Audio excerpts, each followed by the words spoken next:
আড়ালিয়ার বেশ কয়েকটি জায়গায় রাস্তা দীর্ঘদিন যাবৎ বেহাল অবস্থায় পড়ে আছে। দুপাশে ইট ভেঙে বেরিয়ে গেছে, জায়গায় জায়গায় ফাটল।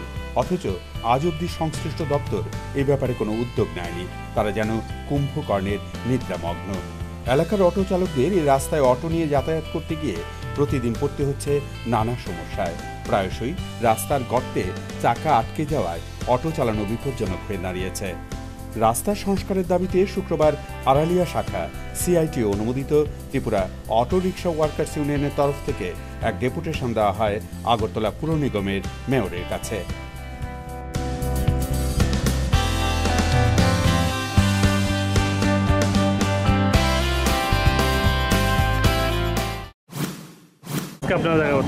আমরা মূলত ত্রিপুরা অটো রিক্সা ওয়ার্কার্স ইউনিয়নের পক্ষে আমাদের একটা আড়ালিয়া শাখা আছে।